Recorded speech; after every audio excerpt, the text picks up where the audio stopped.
I want to welcome everyone to our special lecture, our meeting, the Canadian Centre for the Study of Co-operatives, and the title of the lecture is Rethinking the Way We Farm.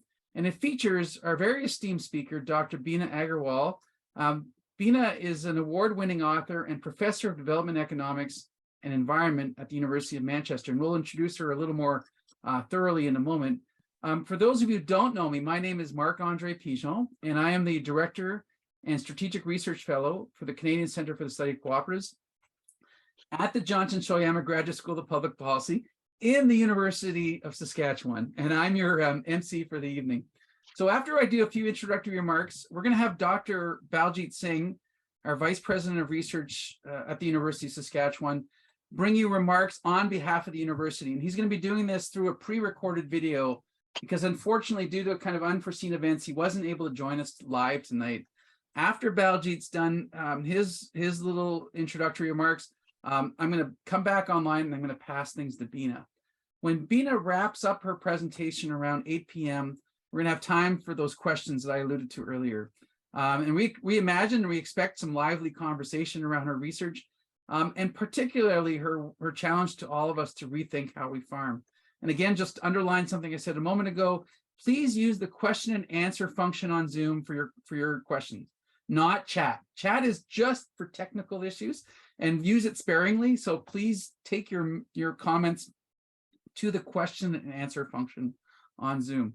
Now, before we go any further, I want to begin tonight by acknowledging that we're coming to you from Treaty 6 territory in Saskatchewan. This is, for those of you who are not from Saskatchewan, this is the traditional land of a number of First Nations communities, Cree, Saulteaux, Dene, Dakota, Lakota, and Nakota. It's also the traditional homeland of the Métis people. People who share, I'm going to ask people to mute themselves, please. If you are unmuted, please mute yourself. As people who share this Treaty 6 land, we reaffirm our relationship with one another, our shared responsibility to ensure these lands, the water and the skies are there for us and for our children and our grandchildren. That's what it means to be a treaty in a treaty area. We share this land and we are stewards of it. And we have a commitment because of that to truth and reconciliation to address the wrongs that have been done in this country with First Nations people. The talk today stems from Dr. Agarwal's desire to work with the Canadian Centre for the Study of Co-operatives and dig into the rich history of group and cooperative farming in Saskatchewan.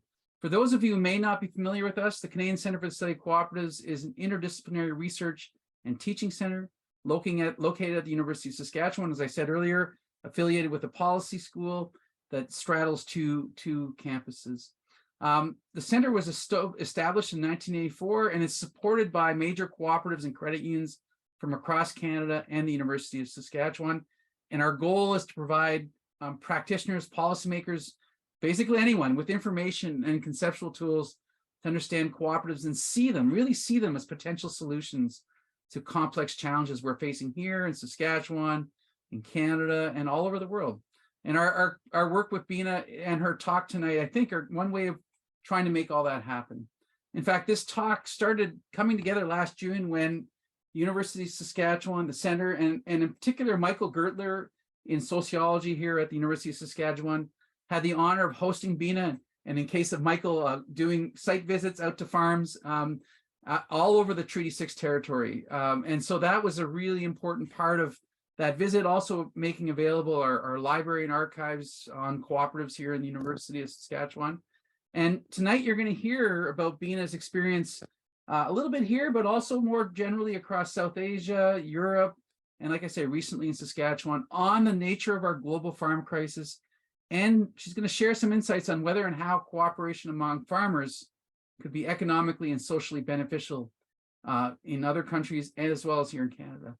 So just before I pass the baton to Baljit and his recorded video, I want to thank the University of Saskatchewan's Global Ambassador Program for making this opportunity available to us. We were able to support Bina's visit with that program. I want to thank especially the Office of the Vice President of Research, and we have Don Wallen here, who's going to, I don't know if Don, you can wave, who's an Associate Vice President of Research that works at Baljit to represent the office, for supporting this talk, providing leadership, every day on creatively, tirelessly, and collaboratively enhancing the University of Saskatchewan's research impact globally and locally. So with that, I'm pleased to introduce you to the person who's at the helm of this enterprise from a research perspective, Dr. Baljit Singh. We're going to play a little recorded greetings from him and introduction to Bina. Over to you, Baljit. Thank you very much, Marc-Andre, for the kind introduction. I'm so delighted to be with you today. And thank you all for gathering to listen to a special research lecture from Dr. Bina Agarwal. Dr. Bina Agarwal is a professor of development economics and environment at the University of Manchester in the United Kingdom. She is one of the foremost scholars when it comes to the study of poverty, inequality, especially when you put the gender lens on these important topics of the study. Dr. Bina Agarwal has held positions at universities such as Cambridge, Harvard, Princeton, University of Michigan, and University of Minnesota. She has published extensively. Let me cite one of her major publications, which is an award-winning book. The book is titled A Field of One's Own: Gender and Land Rights in South Asia. This particular book has been nothing short of a catalyst and a call for action. This is the book that has influenced policies for the governments in various countries. This is the book that has shown a more effective way of getting the work done when it comes to development and poverty alleviation for the NGOs. This also is the book that shows a way as to how we can achieve United Nations Sustainable Development Goals. This particular book has also won many awards. I am so delighted that Dr. Bina Agarwal accepted the invitation to take a residency at Canadian Centre for the Study of Co-operatives. This particular invitation is run through the program called University of Saskatchewan's Global Ambassadors Program. This program, which was created as part of the International Blueprint for Action 2025 under the leadership of Dr. Meghna Ramaswamy and Dr. Darcy Marciniak, and is run by a very effective team in the international office, in the research office at the University of Saskatchewan. University of Saskatchewan is deeply engaged in many countries with large number of scholars to make meaningful contribution when it comes to dealing with very complex global challenges that we all face. Whether you look at the number of publications we do with international scholars, or we look at the number of projects we engage in, or with the amount of research funding that we bring through these collaborations, University of Saskatchewan ranks among the top 5 in this country. To me personally, the most impactful indicator of our international engagement is the caliber of scholars who come to visit us and work with us. And that example I will cite is of Dr. Bina Agarwal. When we look at Dr. Bina Agarwal's scholarship, not only it aligns with the work being done at Canadian Centre for the Study of Cooperatives, which occupies a leading place not only within Canada but across the globe, but her work also aligns with the new signature area at the University of Saskatchewan. This signature area is called Communities and Sustainability. This particular signature area was conceived, advocated, and championed by a team of outstanding scholars who work in the interdisciplinary space at the University of Saskatchewan. Dr. Marc-Andre Pigeon is one of those, and they are mostly housed within the Canadian Center for the Study of Co-operatives. This particular signature area talks about the relationship between the communities and the ecosystem in which they live, and how do we create sustainability for the communities and the environment in which we exist. This concept is also very similar to the concept of One Health, which is another signature area at the University of Saskatchewan. As we continue to learn from the indigenous peoples of our land, There is a concept from the Cree and Sioux people which talks about Wah Kotowin. This particular concept is again rooted in the idea of the relationship, which is deep and multifaceted between the communities and the environment. So as we advance on this particular path, Dr. Bina Agarwal's lecture today and her overall scholarship is one of the guideposts for us to look at. Dr. Bina Agarwal has shown us that how when women own land, there is equality, there is equitability, there is justice, and there's a societal progress. She has studied that how when we do not pit one group of landowners against the other, we can make true progress in areas such as food security, food sustainability. Therefore, her scholarship deeply aligns with what the University of Saskatchewan has been doing for more than a century, working in close collaboration and cooperation with the people in Saskatchewan, in Canada, and around the globe. Therefore, today's discussion, today's lecture is certainly going to raise many questions, many ideas on which we are going to continue to work together and benefit from the scholarship of Dr. Bina Agarwal. Bina, I really look forward to meeting with you in person sometime in the very near future and undertaking a discussion as to how we can work together more effectively and more impactfully. Colleagues, with these words, I close. Thank you so very much for getting together. I hope I could be with you in person this evening, but I'm in Ottawa getting some work done with some colleagues and have some meetings to do here. Thank you very much. Bye now. Well, thank you so much, Baljit. Of course, Baljit can't hear me saying that, but we're grateful for the remarks. And again, to the university's support, thank you to the university for the support for this event tonight. I do want to again flag the fact that we have the Associate Vice President of Research, Dr. Don Wallin, joining us. And just interestingly, before we came on, Dr. Wallin was sharing with us how her research into the gender dimensions of education have this kind of neat connection to what Bina is going to talk to us about tonight. And it's these kinds of connections that I think are at the heart of that Global Ambassadors program, building those kind of links. So with that kind of these preliminary remarks out of the way, I really want to kind of turn to the reason we're all here tonight, and that's to hear Bina. Just before I do that, one last reminder that if you have questions during Bina's talk, please use the question and answer feature on Zoom, not the chat feature. So the question and answer feature, I'll be watching those and I'll be queuing those questions up so that we can kind of take them on after Bina's done her talk. And again, just to please keep your microphones muted and your video off until we get to the question and answer period.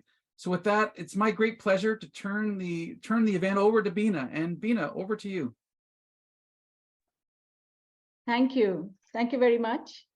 Professor Baljit Singh, Marc-Andre, thank you both for inviting me to give this public lecture and really a most modern, generous introduction. And I certainly hope that I will have the pleasure of meeting Dr. Baljit Singh in person next time and quite soon.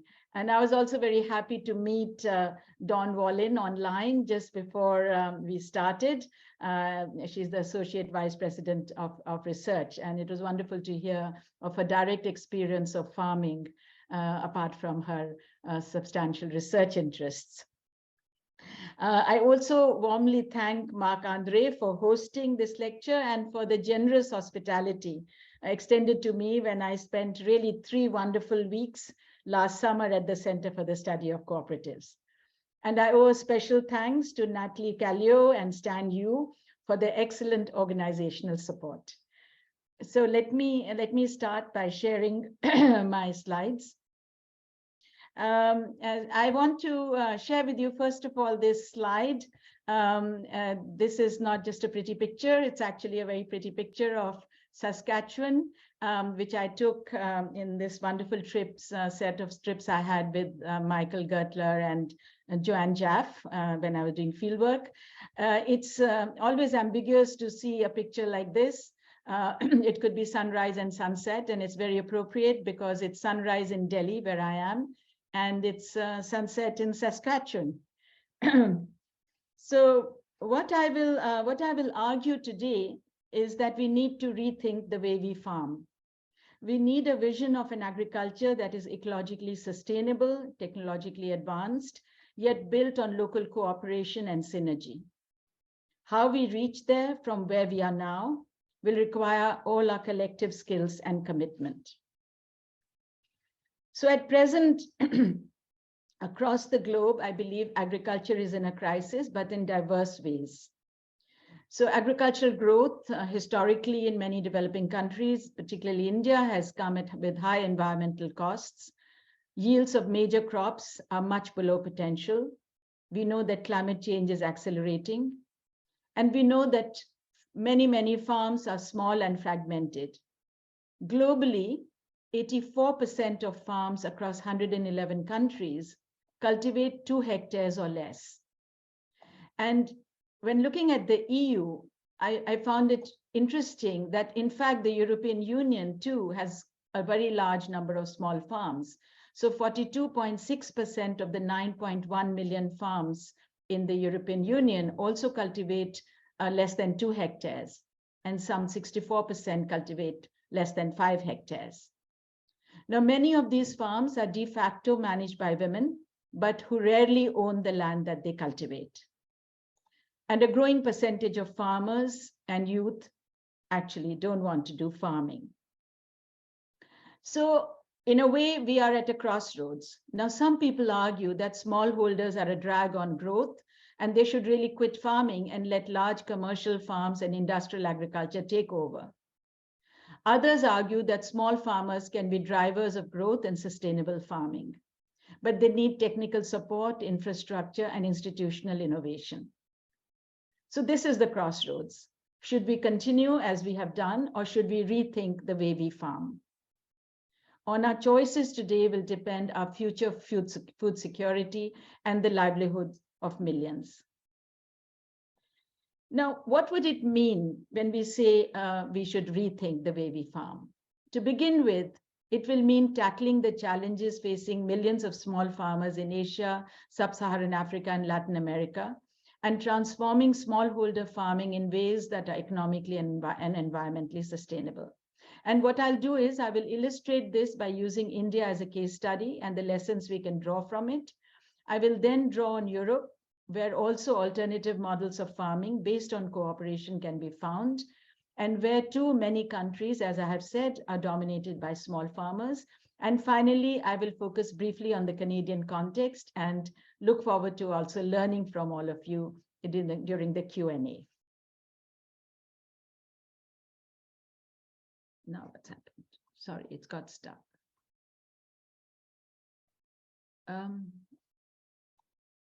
I can't move this for some reason.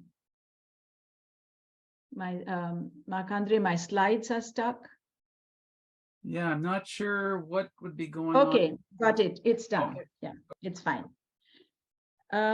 So what are these challenges that smallholders face, especially, but not only in developing countries, and smallholders are the bedrock. Some of the problems and challenges are ecological, others technological, and others institutional. So ecological, for instance, and I will elaborate on each of these shortly. There's depleting water sources, there's degraded soils, there's declining biodiversity, and there's speeding climate change.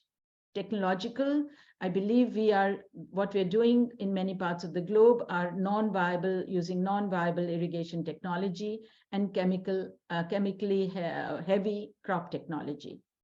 And institutionally, small individual family farms face many diseconomies of scale.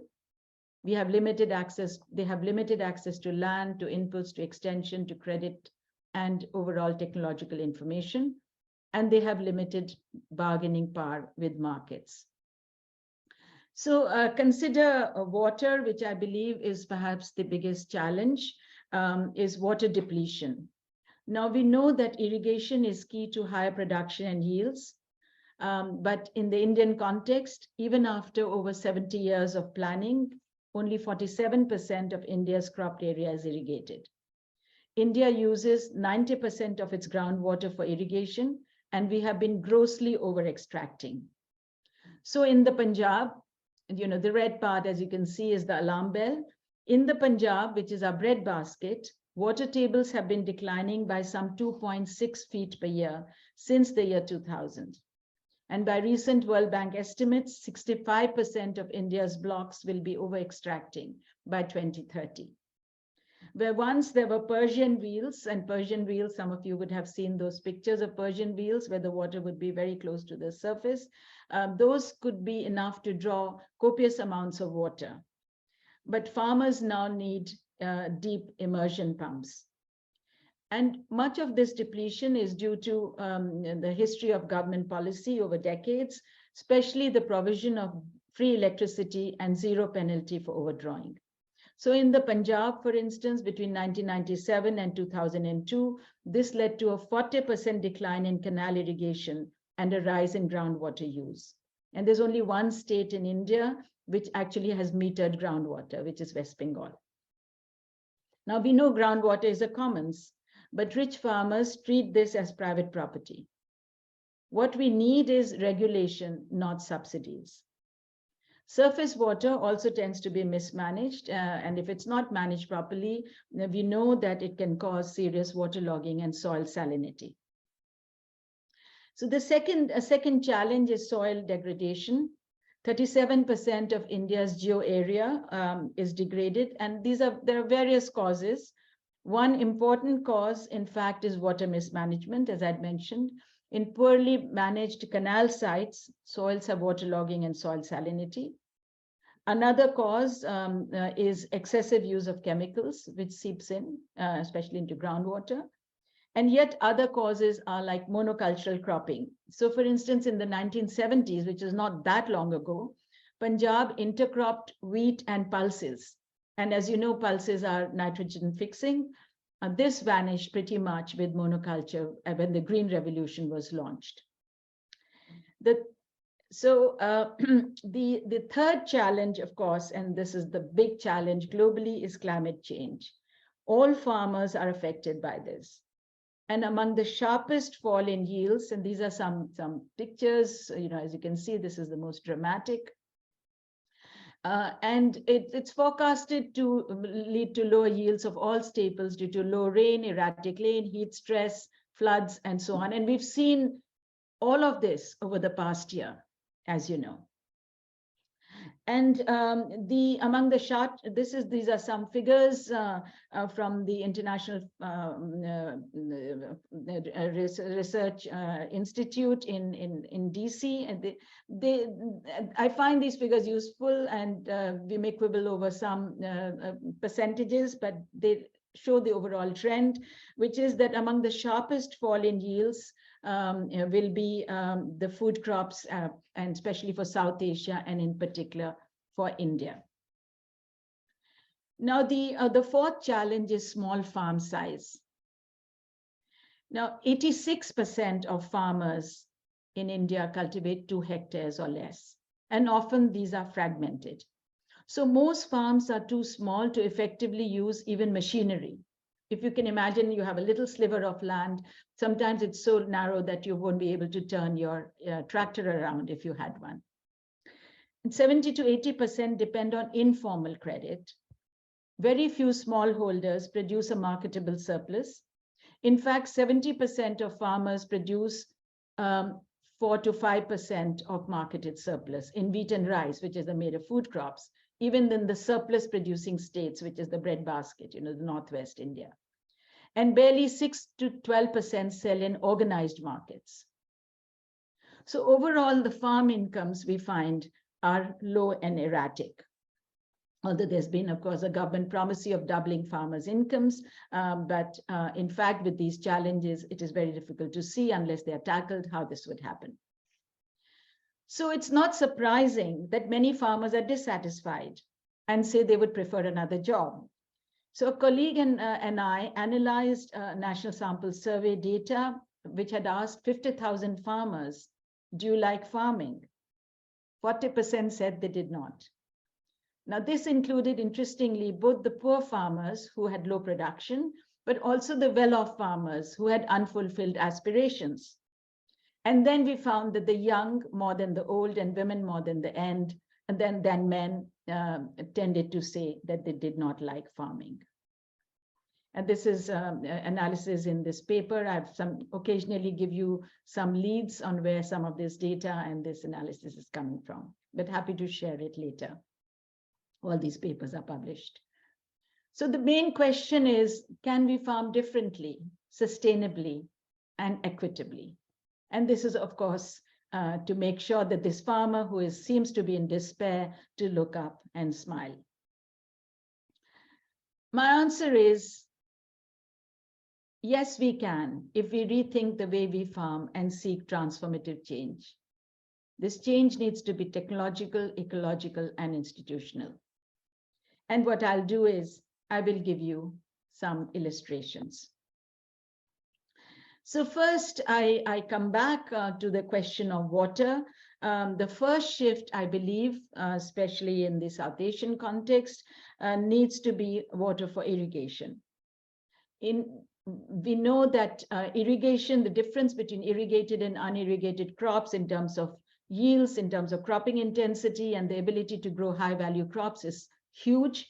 So India needs to expand irrigation to cover more than its current 47% of cropped area. But then the question is, how should we do it?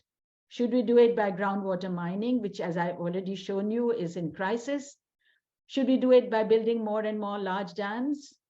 Or should it be some other combination of groundwater regulation, rainwater harvesting, and micro irrigation? So the route that we did soon after independence, in fact, was of large dams. And I don't think India was unique in this. In fact, Bhakra Nangal Dam in 1963, our first Prime Minister, Nehru, called it the Temple of Resurgent India. This is 1963. Here's another picture of a dam, 2006, the Tehri Dam, which is the 8th largest dam in the world, and it's in a seismological zone. So these, you could trace these in terms of their very high environmental and human costs, environmental costs, of course, but also human costs, because large numbers get displaced because of this. So instead of this, suppose we consider the fact that countries like India have very high levels of seasonal rainfall, large amounts of rain coming in short periods of time. And rainwater catchments can provide both surface irrigation and recharge groundwater. Now, India has a very ancient history of rainwater harvesting. And there are these examples of tanks. The top one is from South India. This is from North India. And they are also stunning pieces of architectural design. Some of them go back hundreds of years and are now being revived. Those who are interested in ecological tourism, I would say if you come to India, certainly visit these step wells.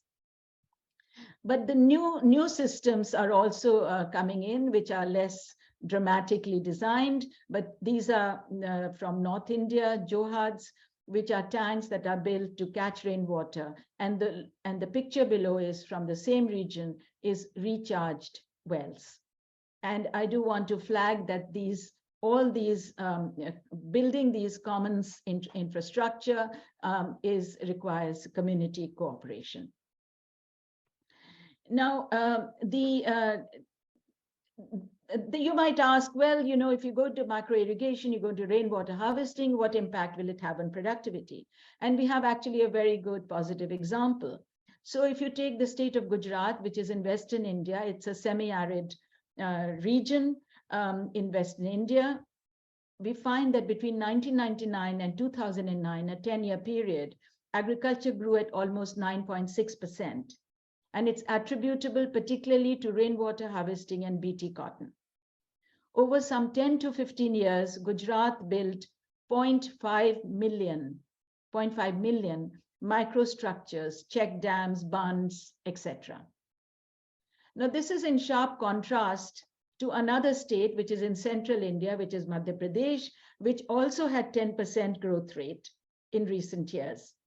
And it doubled its gross irrigated area. But this was done mainly by mining groundwater, government canals with free power 24/7. So we need to ask which of these is sustainable. Now, for building rainwater harvesting structures, equitable use of water, we do need community cooperation. This is a very interesting picture. This is of the Varabandi system in the Punjab, where this was posted as to which farmer its turn is. These are rotation charts, and these were put up so that which farmer's turn it was to get water from the canal. This is the recharged groundwater. This is an ancient dam in South India. Some of you may have read the book by Robert Wade called Village Republics, which is also on the community sharing of irrigation water from tanks in India and from surface irrigation. Of course, the other challenge is that you can have water, but you also need to use it efficiently, and especially today we have drip irrigation. We need to also move to less water intensive crops. And a 2014 Government of India study for 13 Indian states found that micro irrigation, and especially drip irrigation, significantly reduced water and fertilizer use while raising wheat yields by 25% and vegetable yields by 52%. So that's good news. But not so good news is that only 5 to 7% of India's crop area is under micro irrigation. Now, if we did go into micro irrigation, of course, it would also reduce the kinds of stresses and soil problems that we see if we go build large dams. The second shift we need is from cereal monoculture to crop diversity and agroecological farming. Now, in recent years, many countries have been talking about agroecology. And broadly, what this means is, of course, that you cultivate such that you revive local ecology and you involve diverse natural practices and mixed cropping. Now, this would have both ecological and economic benefits. It would revive soils, it would save costs, it would employ more labor and increase net incomes and profits because you're reducing costs, purchase costs. Also, to move to diverse produce, fruits, vegetables, poultry will also be in line with India's changing dietary patterns. So these are some pictures of practice of agroecology in parts of India. This is not a universal picture. But there are states like Andhra Pradesh, which is in southern India, where a large thousands of hectares are now being tried to do what they call natural farming, which is towards agroecological practices. Now, a recent survey of 57 countries covering 286 projects with diverse experiments in sustainable farming found that the mean yield increased by 79%, which is, of course, the standard concern that, look, we can move into natural farming, but is it going to increase profitability and productivity? Now, of course, a perfectly valid question is that given the small farm size, what do we need to do to encourage and enable farmers to move towards agroecology? And I'll come back to that. The third issue is research with heat-resistant crops to deal with climate change. Now, here there's enormous scope for cooperation in Asia. And of course, related to research is the issue of effective extension. A recent article in Science found that providing agricultural information via cell phones increased yields by 4%, and the odds of adopting that what was recommended was 22% greater across several countries, including India. Of course, we might say that this will require that small farmers, and especially women farmers, have access to smartphones. The fourth issue, and this is the issue that I will spend much more time on, is the issue of institutional change to deal with small farm size. Now, there are two American economists, Andrew Foster and Mark Rosenweig, wrote a paper and asked to try and address the question, are Indian farms too small? And by their assessments for all India, they showed that an increase in farm size up to 8 hectares, but especially up to 2 hectares, would significantly increase per hectare profits. And this, of course, 2 hectares is doable. Most Indian farms are too small for tapping scale economies or providing farmers with bargaining power in diverse markets. The question is, can smallholders become large producers? So you may own little, but can you produce as medium-sized producers? And the important way forward is a group approach, which is smallholders cooperating in production. Now, since the word cooperation is often used casually, and Marc-André would affirm that, we need to be more precise. And here I try and bring some precision to this. So I've elaborated this in several papers, that we need to conceptualize cooperation in farming as a range of levels. You can have single purpose cooperation, multi-purpose to fully integrated. Now, globally, single purpose cooperation is the most common, especially in the dairy industry. So Amul is a case in point in India. In between, we find medium level cooperation, such as for buying machines, for crop planning, for soil conservation, and even for labor exchange systems. So we could say that that's a form of medium level cooperation, which can be found historically in many countries. From Ireland to Canada, there's a recent book by Catherine Wilson, who's on neighboring, which talks extensively about this in Canada. And then we can have fully integrated cooperation, which involves collective production, resource pooling, and cooperation on a daily basis. And this is what I call group farming.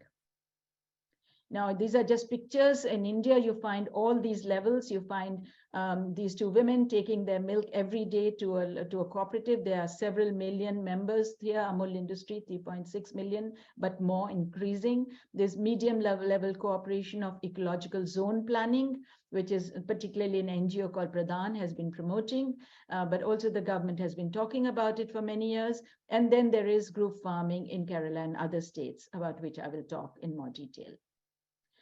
Now, group farming, in my view, has the most advantages, potentially. And here I've listed some of these potential advantages, that if you pull together if you come together as in small groups, you'll have greater access to land, you'll have economies of scale, larger size up to a limit, raises profits, as I've said. It'll save on hired labor. You'll get better access to credit, to inputs, to technical information. Get a greater diversity of skills and leadership than found in one family or one person. You would be able to experiment with riskier, higher value crops with higher payoffs. You can spread risks among a larger number. You can better deliver on contracts. You can raise your bargaining power with groups and markets. There's easier adaptation to climate change and such challenges. And for women, especially in more conservative contexts, it provides, if you're moving in a group, it provides women with much more mobility, much less restriction in public interaction, and more autonomy in management. And I've talked about how critical mass of women, it can make a big difference in some of my publications in the context of forest and agriculture. Now, you might say, well, conceptually it's fine, but people are still skeptical, because didn't many developing countries try cooperative farming in the 1960s and fail? Indeed, if you look at it historically, then in the 1960s, in the post-colonial period, as countries got independent from colonial rule across Asia, Africa, and Latin America, there were many examples of attempts at cooperation. Some of you will remember the Ujamaa experience in Tanzania, but also in many other countries. In India, it was tried as well. But most of them were seen as as having failed in some way or the other. And I believe that the reason for that is particularly that they paid no attention to institutional design. Many of them were promoted top-down. They were structurally unequal. So you had large and small farmers being asked to cooperate. After all, if you take an entire village, there'll be all size farmers and there's conflicts between them. So, so to ask large and small farmers to cooperate is not a good way to move forward on this. And that is one of the things that happened. There's also lack of trust. And there were no clear mechanisms for participative decision-making, for conflict resolution, and for egalitarian cost and benefit sharing. In other words, one might argue that they violated basic principles of successful cooperation, either due to commission or to omission. Now, in the early 2000s, however, we see the emergence of a very different model of group farming in India. These new approaches adapted the SHG, the self-help group model, and follow a very different set of principles of cooperation. Now, I know there's been much written about principles of cooperation. I will not enter that debate. What I will share with you are principles that I've extracted. Extracted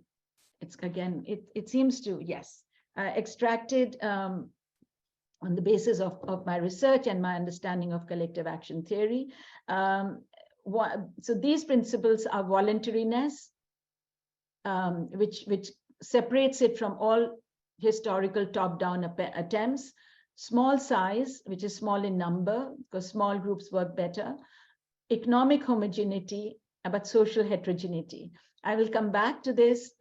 By most social science theory, they say the more homogeneous the group is, the better it is for cooperation. I discovered that that's true for economic homogeneity, but some degree of social heterogeneity is needed, and I will return to that. So I've added that on from my research.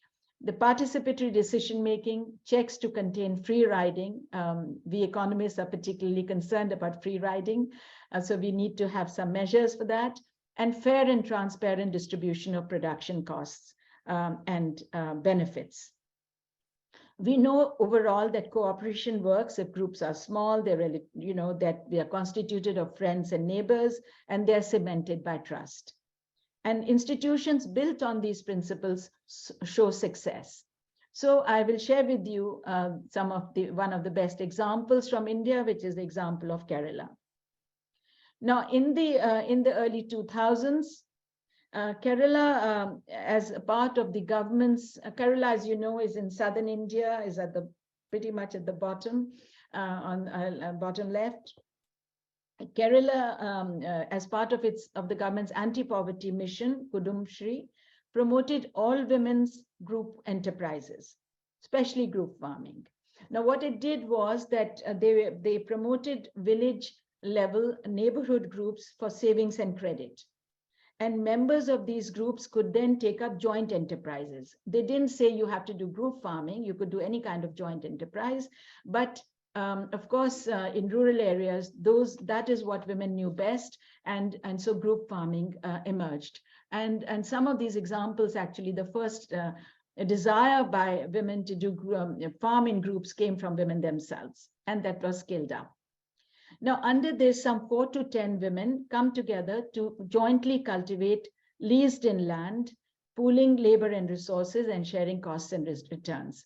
I emphasize that they typically lease in land, although some of them may have small slivers of land. And that is because, as Dr. Baljit also mentioned, I've done a lot of work on women's rights in land. And last year, in 2021, I published a paper which asked how many and which women own land in India. And I'm afraid, although the law is equal, I found that across 9 states, only 11% of the land was owned by women. So if we depend only on family inheritance, then we find that we hit biases. But if women are able to lease in land through the market, that's another way of accessing land. Now, in Kerala, they also received a startup grant, subsidized credit and training. And this partly helped them overcome gender disadvantages. Now, we know from a lot of studies, including the FAO's 2011 State of Food and Agriculture report, which showed that if women farmers had the same access to inputs, including land, that the their yields would be 20 to 30% higher. So there are major structural disadvantages that women farmers face in most parts of developing countries and possibly also developed countries. So here, the training and the credit and so on partly leveled the playing field, but it didn't do it fully because they still had to have transaction costs because they were leasing land and they didn't own the land. So today, as you will see, you have a remarkable number, more than 68,000 such farms across all of Kerala, and more than 300,000 women. Now, I, as an economist, wanted to see that I was very impressed when I first visited these farms, but I did want to measure and see whether these farms are more productive and profitable than individual family farms.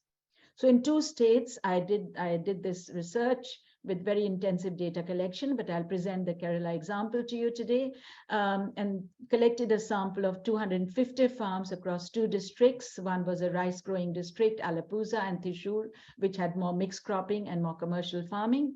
It was a comparison of group farms with individual family farms, 95% of which were male managed. Now, in the survey, the data I collected was weekly data, recording every input and output for every crop and every plot over 12 months, and then a year of gap filling. As those of you who've done field research, you will recognize this is a highly ambitious exercise, because often when such data are collected, you use memory recall. You tend to, either do it once a month or once a season. So doing it every week was an intense exercise. And that is important, especially if you want to know how much labor is being used, because you can't possibly remember after a month how much labor. Very few farmers actually keep accounts in that way. The average group size was 6. They were all literate. 2/3 had completed secondary school. This is special to Kerala. They were heterogeneous by caste and religion. There were some poor and less poor, but the heterogeneity by caste and religion was by design in order to be much more inclusive. And as I had flagged this earlier, what this did was actually it helped in the sense that it enhanced the overall social capital of the group than would have happened if they'd all been part of the same caste or religion and so on. On average, the group cultivated 1 hectare, whereas the individual farms cultivated 0.35 hectares. Now, much of this research has been published in 3 papers, which are mentioned at the bottom, which I'm happy to share. What were the results? What I found was unexpectedly, initially, was that the all women's group farms had 1.8 times the annual value of output compared to the individual family farms. Now, these values are given in rupees, but you can, on the multiplication, these are just t-tests I've given to show that they're statistically significant. Banana yields in particular were dramatically higher. And overall, the net returns per farm, if you deducting the annual value of all the paid out costs, was 5 times in the group farms compared to the individual family farms. If you take per hectare, then it was 1.6 times more. I also have regressions, which I won't spend time on, where you control that, looking at farm type, and you control for all the input use and other characteristics. And we find that the group farm, controlling for everything else, was still statistically very significant. Now, in addition, of course, we're interested not just in the economic returns, but we're also interested, especially if you're looking at women farmers, were there other effects? And we found that there were a lot of indirect positive effects. The women learned to manage farms, make production decisions, and they learned new technical skills. They became familiar with a wide range of public institutions. So here's just a quote from one of the groups, that before joining the group, we had no contacts with bank officials, government, agricultural officers, government officials, After registering as a group farm, we could start a bank account, attend training classes, develop a good rapport with these officers. Now, you might say, well, these women are highly educated. They all went to school. Why is it that they had no contact with these officials? And it's partly the way the gender division of labor might work, that if you're working on your family farm, the men would tend to do most of these external interactions. As a all women's group farm, they learned to make all these contacts. They also learned to negotiate in multiple markets, land markets, input markets, crop sale markets, and so on. And they developed strong identities as farmers rather than being seen as farm wives. So for instance, this woman says, group farming has enriched my farming experience. I realized that I had good leadership qualities and could also manage the technical aspects of farming. They all report greater respect from family and community. And most interestingly, they've been standing for village council elections and winning. So they've been beyond the economic gains, they've also gained hugely in terms of the empowerment, social and political empowerment. Now you might say, well, that's Kerala. Is that special? So I want to say no. We find, in fact, group farming emerging in many other parts. Telangana, which is, again in South India, also tried all women's group farming. The comparison in my papers is interesting because they had a lower annual value of output than individual family farms, but the same net returns. And I go into the reasons for that, and that has to do with the design principles, which I won't spend too much time on right now. And then partly as a result of some of my writings, group farming has been increasing in experimentation in Eastern India, so in Bihar and North Bengal, and in Western India, which is Gujarat.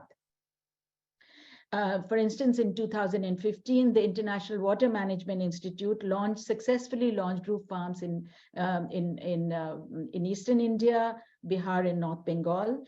And these included a range of groups, all women groups, all men groups, and mixed gender groups. Some pooled their own land, some pooled leased in land. And with forming the groups, we find that there were a lot of gains. So contiguous plots enabled them to make efficient use of irrigation. They were able to complete tasks in a timely fashion, save on costs of inputs, hired labor, and transportation. They all reported higher outputs, which were measured prior to forming the groups and subsequently. They were able to negotiate lower rents and reduce job search migration. This is very interesting that some of the youths in the village decided that they would work on group farming rather than migrate to cities all the time. And women learned new technical skills. And similarly, in Western India and Gujarat, you find all women groups farm. These are small in scale. I've got stuck again with my, sorry. Yes. Now, what's also interesting is that during COVID, the group farm did much better than the individual family farms in terms of economic survival and food security. So Kerala had some 30,000 group farms harvesting under national lockdown in 2020. And this was, very dramatic lockdown. 87% of them survived economically, while large numbers of individual farmers lost out. Similarly, in East and West India, when we talked to the group farmers, they all reported they were much more food secure than those who were doing individual farming. And all this shows that this is really not only one part of the variety of models, not just in one part of India, but in several parts that you find these success stories. Then I've tried this scaling up, different kind of scaling up, to suggest that you could have joint group farms, many of them, and then they could all come together perhaps to form a farmers producers organization for marketing. So although for production, it works best if you have small farms, but then for marketing, it would help if you might register as a farmers producers organization. Now, this is not necessarily happening immediately, but there have been attempts at federations, and this is part of the design structure in Kerala, certainly. Okay, well, so that's India. and developing, that's the context, developing countries. So you will say, well, beyond India and developing countries, is there a scope for group farming? I believe there is.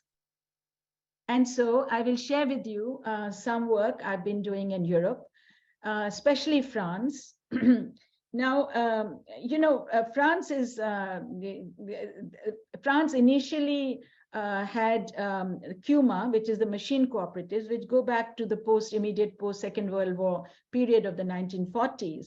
But then it launched group farming in the 1960s.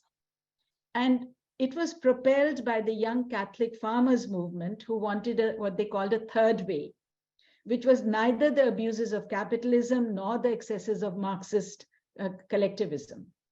They also wanted it embedded in community. And the government also was looking for ways of modernizing agriculture. And so in 1962, France passed a law which formalized group farming, GAEX. Now today, France, I've been working on this for several years, and the latest figures are really interesting. GAEX, as you can see, they form 21%. It's not a small percent, 21% of all farms in France. And EARL is a somewhat more business model. It's a little less like group farming because not everybody has to be doing farming in an EARL, but GAEX, all the members have to be doing group farming, and the numbers are quite small there. And I'll come to that in my next slide. Now, many of these farms are indeed constituted by relatives. Marc-André had mentioned this, but here what you have is that if you're a member of the GAEC, you are seen as an equal. So it could be a father and son and daughter. The three would be seen as equal, and they're supposed to be treated equally and have equal amounts of capital invested in it. But also you have group and non-group farms. In fact, the oldest GAEC had associates who were not related to each other, people that I've interviewed and met. And one of my papers, co-authored papers, is with the son of, he's an agricultural economist and engineer in France, and he is the son of the the person who was a member of the oldest GAEC in France. You also, these are predominantly livestock, but also some are crops and milk. The Norway, again, has group farms, much smaller in number. They're all for livestock, the 2021 figures. And then, interestingly, Romania. Now, for shortage of time, I won't spend too much time. All this is part of published work. But I do want to mention the example of Romania, because what happened immediately after decollectivization in many socialist countries is that the large collective farms, the land was distributed to the members of the collective. And they got small slivers of land, and they found that they were too small and they didn't have machinery to be able to cultivate individually. So what they did was they got together with friends and family, and they formed these group farms. And there were a number of scholars who studied the productivity of these farms compared to the other farms, and they found that they were much more productive and profitable. There are examples from Romania, from Kyrgyzstan, from East Germany, from Nicaragua. But this particular research I did with two colleagues myself, where we returned to those farms more recently, and then we looked at how many had survived and how many had not survived, and what were the new ones emerging, and what were the factors underlying this sustainability. Oh, this is just a picture, just to show that I did go to Romania. These are the Romanian group farms. This is a French farm, group farm, much more masculinized, much more male.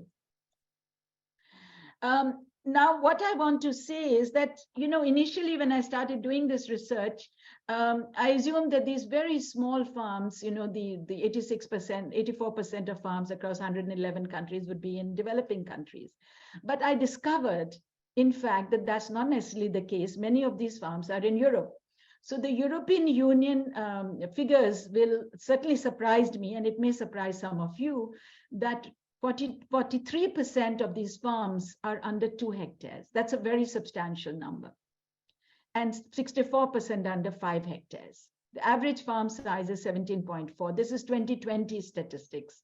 Most of these farms are in Romania, Poland, Italy, Spain, and Greece.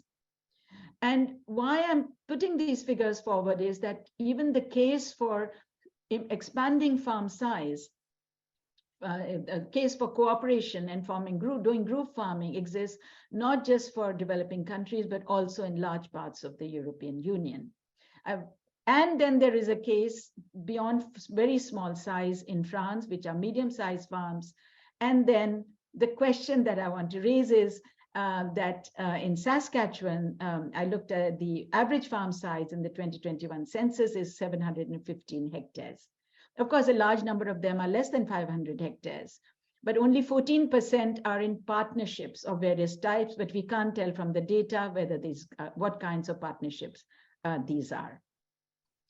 Now, this slide very quickly and very broadly tries to compare the nature and characteristics of the group farms in India and Europe and Canada. In India, where it's very active and growing, they are mostly women-managed, all women groups. They're constituted of individuals and not of families. They are small plots of very few hectares, and it's predominantly crop cultivation. In Europe, France, and Norway, they're also active. They're growing in France. They're mostly male-managed. They're either all male or they're mixed groups. They're constituted, again, of individuals, but sometimes also of families. They're medium-sized plots, and they're typically in animal breeding. In Norway, it's entirely animal breeding. In Canada, at least from what I have read, and I don't claim to be an expert, that there's been a severe decline from the evidence of group farming in 1970s. Michael Gertner, Joanne Jaff, and others have worked on this of that period.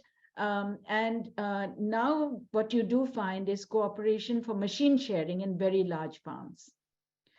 So is there still a potential for farmer cooperation in Canada? One might say yes, but there appears to be rather little for group farming, and I would be happy to be corrected on that. So is there a case? I want to share a couple of slides on Saskatchewan. I discovered that only 2% of cropland in Canada and 0.4% in Saskatchewan is irrigated. So one aspect of the case is really, with climate change and so on, irrigation, the question of irrigation and water that I started with, I want to bring back to you. This picture is land near Carobert in southern Saskatchewan. As you can see, is dry and cracked from lack of moisture. There was an article I read on this, which is a reference here. And one of the farmers said, we know producers whose crops this year aren't any higher than the stubble they left in the field last year. There is no yield. So I tried to see, is there rainwater harvesting? And I came up with this picture. It wasn't clear which region it was, but there is an attempt at rainwater harvesting. So I want to return us back to those early slides for India to make a case that there is things to be shared, although the contexts are so different, especially if we're talking about semi-arid Saskatchewan, parts of Saskatchewan and elsewhere in Canada. What we do find, so there's a case for cooperation, certainly for irrigation, but also we found that there were farms, and this is the field work, as I said, that I did with Michael Gertner and Joanne Jaff. So one of the things we did was we followed the very famous Matador farm, which was set up in 1947 through several generations, the medium generation, and finally it's now become a Hutterite colony in 2019, which we know there are 210 such colonies in Canada. Now, what's interesting here is they are fully integrated cooperation for joint production and communal living. So these are some pictures, but there's very strict gender segregation of labor and space. So these are very highly technical, very highly profitable farms. You can call them a kind of group farm, but this is a kitchen. And these two tables are gender segregated. The men sit here and the women sit here. So their daily lives are also segregated. But there's much to be learned here. Globally, there can be many reasons for group farming. Firstly, as an economist, one might say that, look, there can be resource scarcity. There's land scarcity in developing countries. There can be labor scarcity in Europe, in livestock and so on. And then there's capital scarcity, as you find, for instance, in countries like North America, where there is a case for saving on machine costs and so on. Another case is climate change everywhere: droughts, floods, heat waves, burnt crops. There's huge case for farmers cooperating. There are economic benefits of reduced investment risks and costs across all these contexts. Environmental protection, regeneration, such as reviving soils, water bodies, forests, landscapes.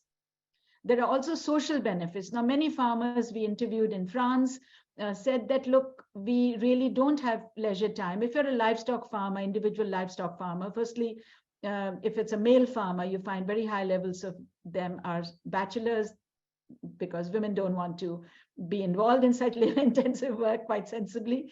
But also, if they're in a group, they can take a holiday, they have less workload.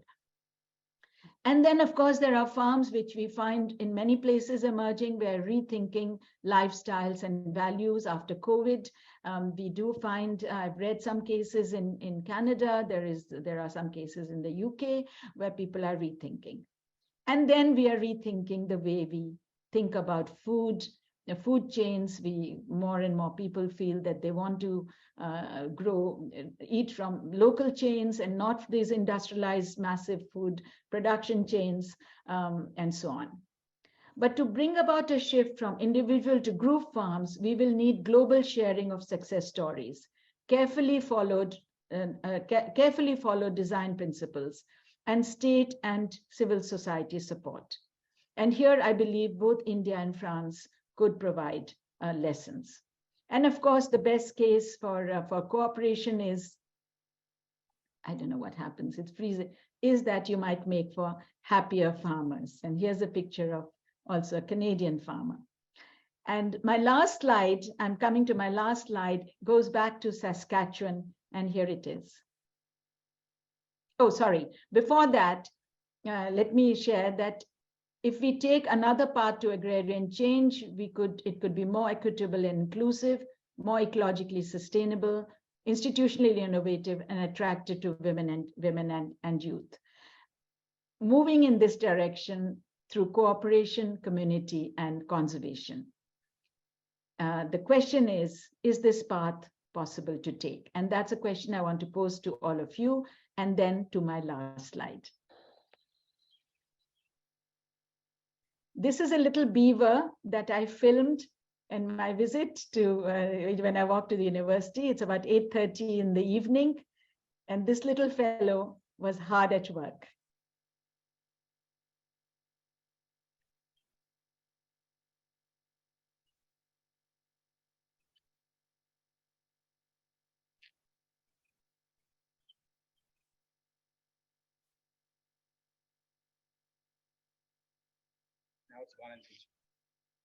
Thank you.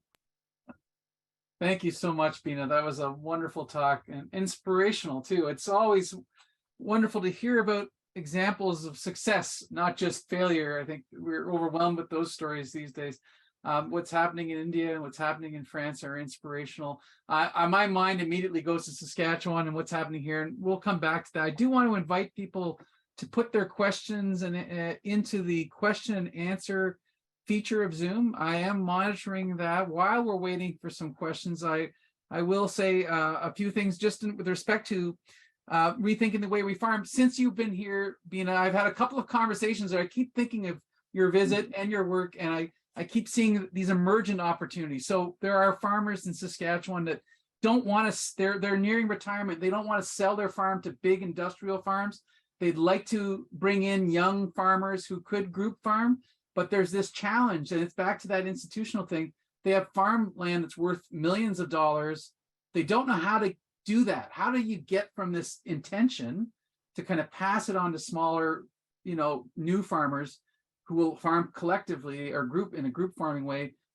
But there's these financial and market and all these other pressures that kind of seem to be getting in the way. So I'm just wondering if you have reflections, if you encountered those situations where you may have a large farm, you don't want it to become part of the industrial farming system. You'd like to see group farms kind of emerge, but there's just there's some barriers from here to there. And have you seen something like that, or and if you haven't, you have any thoughts on how you might break through that? Yes, I have. Actually, this is a major concern because your children don't want to farm. I mean, we found it in Romania, I found it in England and here. And there have been much more, in England, there have been much more formal attempts to see how these farm transfers could take place. But what is also very interesting to bring in younger farmers, one is the question of transferring your own farm of inheritance, and who do you pass it on to? But what I have seen is also, for instance, in England, that there are groups of people who have started buying real estate. And then what they do is they open that up, they advertise it, and they open it up, and they bring in young farmers who can then farm on their own or collectively to learn the skills. Then there are sometimes in one case they say, well, you've now learned it, now you can move on and find your own. But in other cases, they allow them actually to stay and perhaps invest in the farms and become more permanent residents. Right. So there are two examples of that in the UK that we interviewed. I interviewed with a colleague. We also interviewed people in the Cannon From farm in the UK, where you found that people, because of lifestyle choices, more counterculture, if you like, there were families who had come together and they were farming together and living, there was group housing and so on and so forth, and the children would. So it's not entirely about transfer of a farm, but in answer to your question, it's the larger question of how do we attract younger people back into farming. And one of the advantages of, in France, what they do is that they, when you form a group farm, a GAEC, you want a new partner. What they do is they induct an apprentice. So somebody who comes and works with them for a few months or for a year or two, and then they decide whether this person could then join them. And so there is an ongoing process of moving because it allows non-family members to become part of the farm. It actually provides a solution to what other countries are facing. So it's worth looking at the French example, where if you don't have children, you can have your nephew, or you have somebody who's unconnected to you, but you get on with them, and younger farmers who come and do the transfers. I did a survey in France, I didn't mention this, in Ain and Saône-et-Loire, and we found many examples of that transfer and how that takes place. It's also interesting that people I know in France, there's a big federation of GAECs, and they are helping in Ireland. They are consultants on how they should start group farming in Ireland. Okay. So I'm very happy to put the center in touch with a few people if you wanted to invite them, and they could share their particular experience firsthand. That would be wonderful. I do want to follow up with those folks who've expressed that interest. So yeah, thank you for that, Bina. Bina, despite my efforts to get people to use the Q&A, you predicted this. Some people are using chat. I'm going to throw a question to you from the chat. And again, if anyone else has a question, please populate the Q&A function. But the question is, what are the market failures from farming individually?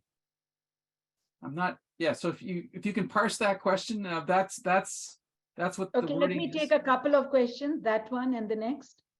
I don't see another question yet. That's the only one I see in the chat right now. What are the, could you read it out again? Sure. Yeah. What are the market failures from farming individually? Well, what you find is that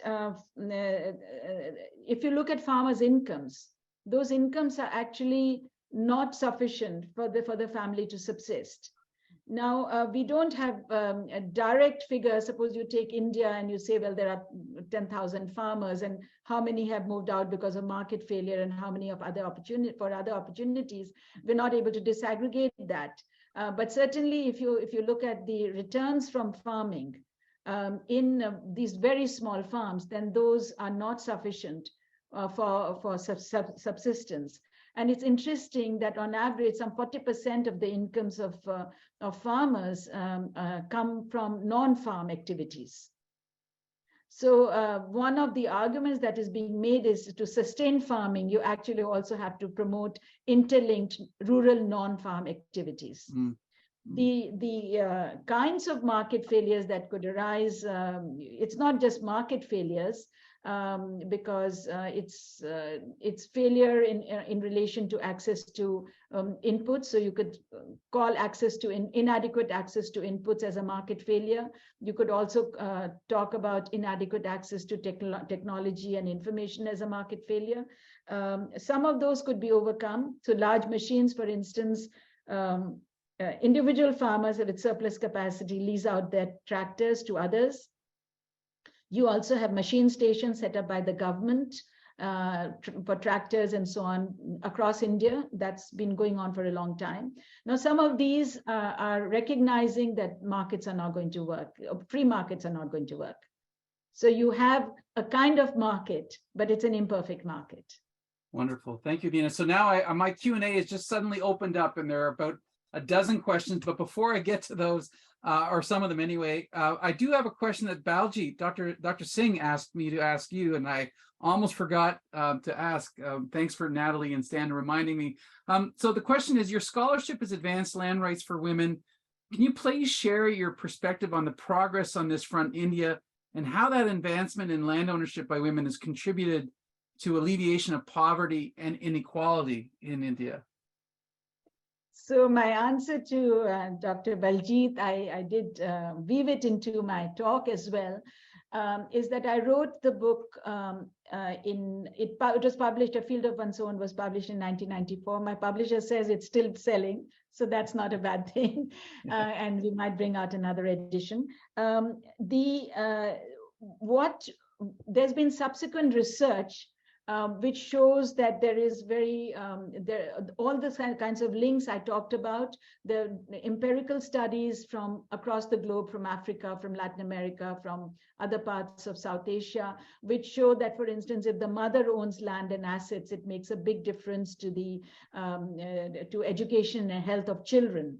My own subsequent work shows that the women's movement has been very concerned with domestic violence, and a paper I wrote with a colleague found that the incidence of domestic violence was hugely less if the woman owned immovable property like land or house. So the figures were 49% incidence when they had neither among 500 randomly selected households, and it was 7% if they had both. Wow. And this was true for comparing if you control for all the other factors, right. As economists we do regressions and various other things, we control for other things. So the case for women having land has hugely increased and substantiated again and again and again. The second thing we find is there's a shift in government policy. So now it's a global issue, as he mentioned, and as you know, in the Sustainable Development Goals 5 in target, one of the main targets is women's rights in land.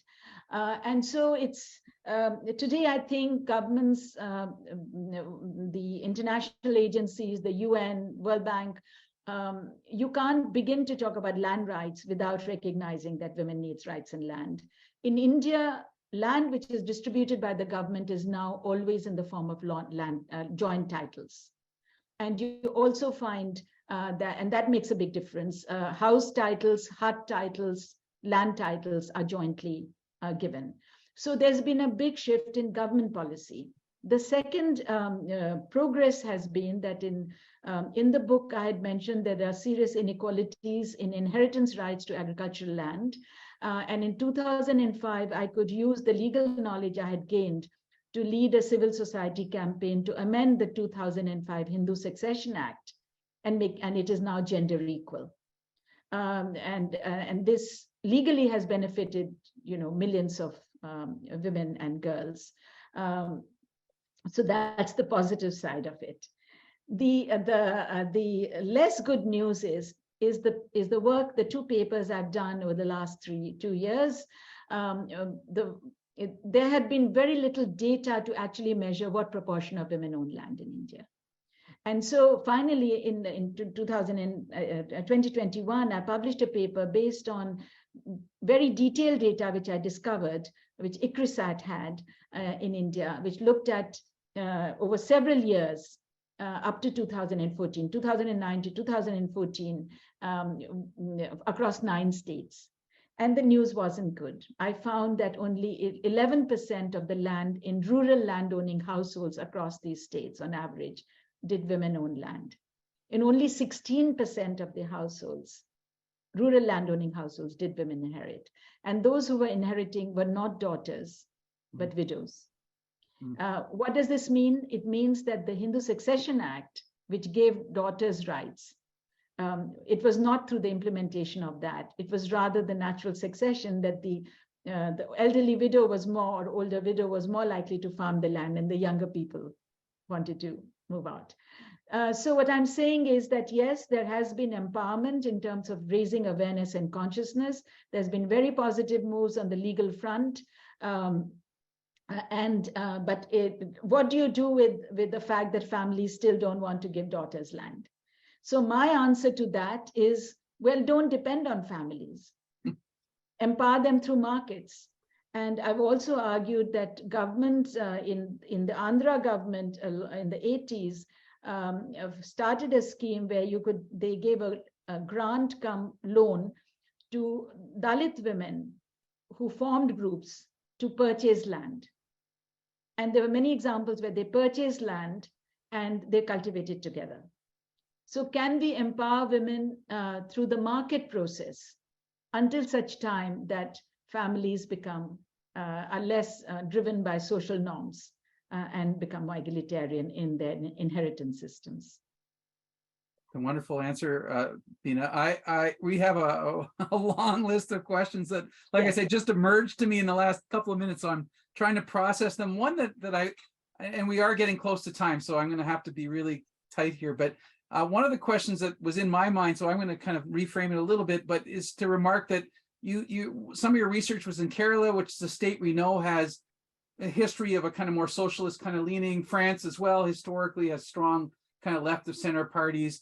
Do you see this kind of group farming approach being successful elsewhere, where there's not those same traditions of kind of collective kind of thinking or ideology? Is that an important contextual feature in making these things possible? I think it's a very good question.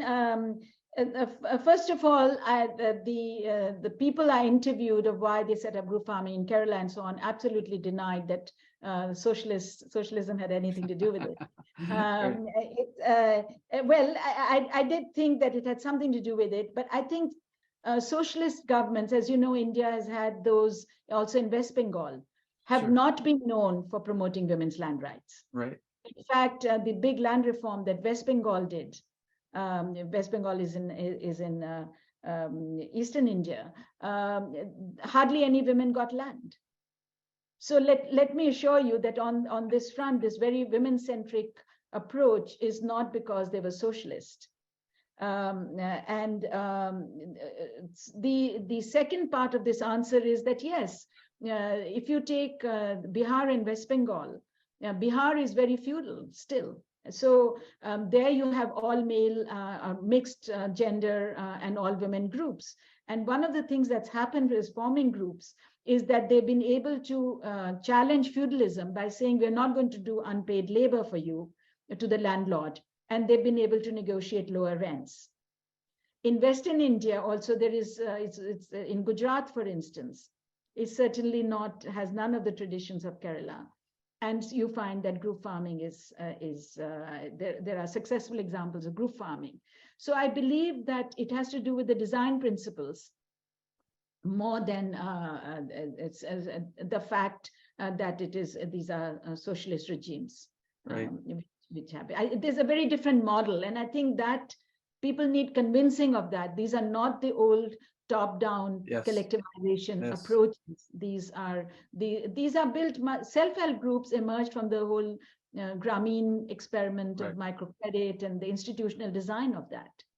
Right. It sounds like a lot of this is about framing too. If you are engaging with policymakers around those institutional design features, that framing could be really important for shaping those Yes. conversations. Yes. Bina, there's enough questions here to have you back for another hour and a half. I think I'm going to have to call it. I have 5 minutes. I'm happy to. Okay. just Yeah. Well, then one- I'm going to kind of one or two randomly pick a question. I apologize to folks who dutifully put their questions in Q&A, and I saw nothing until, like I say, 10 minutes ago. So one of the questions is around, I'm curious how decision-making happens in these group farms, whether in India or France or elsewhere, Romania, what happens when conflicts arise? Are there community norms to deal with this? And I wonder if there's, and the question goes on, is there a lack of these norms in Canada that may be hindering adoption of group farming? So do you have any thoughts around that conflict resolution? It's a great question. Because remember, one of my principles is mechanisms of dealing with, free riding. So free riding can mean, one of the things about free riding is, we're 6 of you and you don't, one of them doesn't turn up for work. Right. Or people feel, he's really talking on his cell phone all the time, and so on and so forth, the usual sorts of things that arise. Now in Kerala, it's for all women, there is a gender difference here, but it's I can't answer systematically, but there's a lot of experimental literature unrelated to group farming or developing countries, which shows that women tend to be more cooperative than men, and presence of women in mixed gender groups tends to also improve cooperation. In Kerala and in Andhra Pradesh and elsewhere, they have a set of principles. You don't turn up for work, you're penalized. And you're penalized either because you can substitute that labor by another family member, or you can substitute it by working more on another day, or you pay a fine to hire labor. And this is actually followed through. If you're neighbors, then you can't really get away with it for too long. In the case of France, it's again very interesting. There are conflicts. In fact, there is a very systematic, the agricultural ministry has counseling for people who set up group farms. It's like marriage counseling. They have a 3-day training program. Right. And then those who, despite that, have conflicts, you have psychologists who've made their entire careers in solving conflicts in group farms. Right. Sometimes they're able to solve the conflicts. Sometimes they're just able to negotiate a less acrimonious split. Right. But yes, the decision making. We've asked extensive questions on decision making in my France survey. And I'll be, once I've haven't written all of that up, so I'm very happy to share it. But egalitarian decision making, mechanisms of meetings, sharing, and so on are key to group functioning. I cannot answer whether in Canada those are features, but I think there are many things that need to be thought through in the Canadian context, and I'd very, very interested in hearing people's thoughts on this. I'd also be very interested in hearing more from all those who've attended about new experiments in group farming that I don't know about, but you might in Canada. So maybe if that's an invitation for people to reach out to you and share thoughts, that might be the way to go. Bina, do we have time for one more quick one?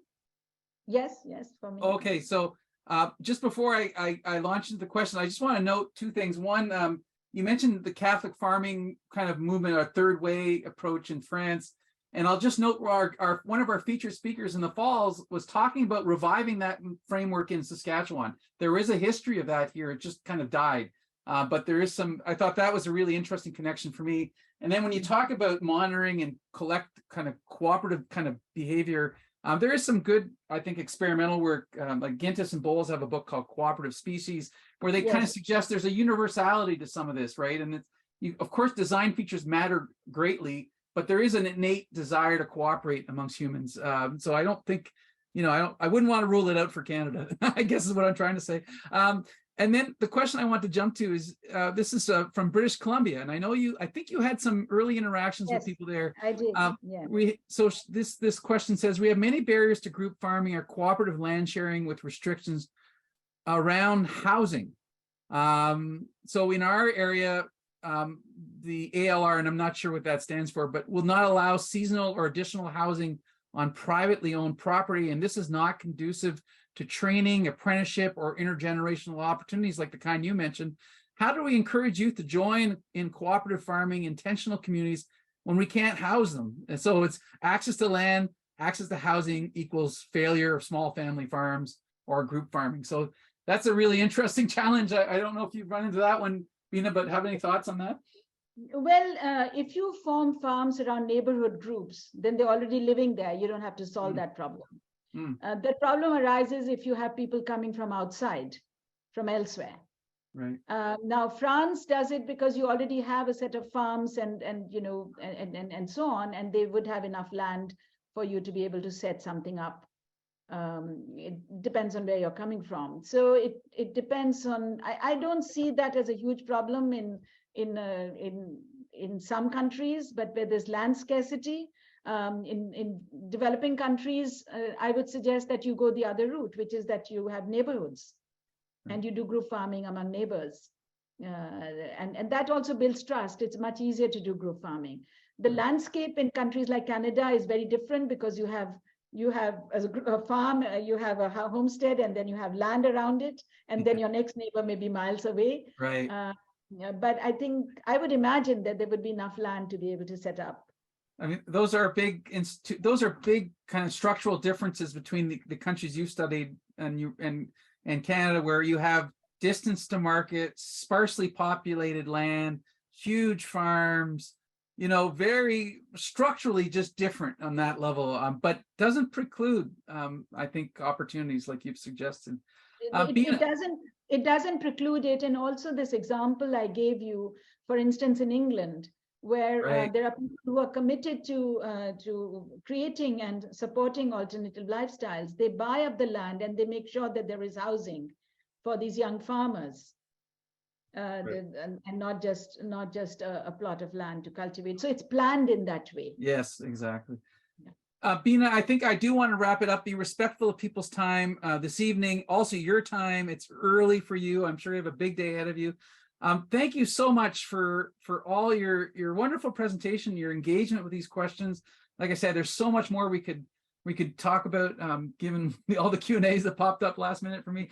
We're going to prepare a recording. We're going to distribute it. We'll make it available to everyone who signed up today. And I just want to kind of remind you of that. And then we'll also, if you want to reach out to Bina, I think people can reach out to you, Bina. Is there a good way to do that? Too easily. Yeah. I have an email which can be, and I'll send you some of these papers, which I'm happy to have them shared with the people who registered. Most of them are open access. Okay, perfect. So it's happy to share. And also what I didn't present, which is relating to women and land. There are one paper just came out yesterday to ask, are women or landowners less or more productive than male landowners? Okay, so fascinating. That's a teaser. So thank you so much again, Bina, for engaging with us today. To Baljit in Ottawa for bringing greetings. To Dr. Waleen for joining us tonight. To all of the people who work with me at the center, at the JSGS, the Office of Vice President of Research, who made this event possible. Thank you. I will note we have another event tomorrow morning on another form of group behavior, and that's cooperative housing. That is a vigorous sector in Canada. There is some hope there. We're going to have some presentation on the cost effectiveness of co-op housing, how you get generally a better deal. So if you can, join us for that tomorrow. Thank you to all of you for joining us this evening. Bina, any last words before we wrap up? No, I firstly thank you very much indeed for organizing this. We had a great audience. Thank you everybody for coming across time zones. Yes. And my one message is this is an ongoing project, and I would really, really welcome your insights, your questions, as well as examples that you know of to share with me. And keep up the good work, because many people here are both researchers, some are activists, and it's from your work that we researchers learn and so on. Yes. So and thanks to you, thanks to Baljit, and Stan and Natalie. Thank you very much, and let's keep up the conversation is what I would like to end with. Absolutely. And thanks also to Dawn. Yes. I want to throw one more thank you into Michael Gertler, especially for yes. Michael and Joanne Japp, who's his partner, Yes. because both of them very generously shared their time and insights with me, and we went on great field trips. Yes, wonderful. Thank you, Bina, and thank you all. Have a good night, and we'll be in touch very shortly with the recording. Take care. Thank you. Take care. Bye-bye.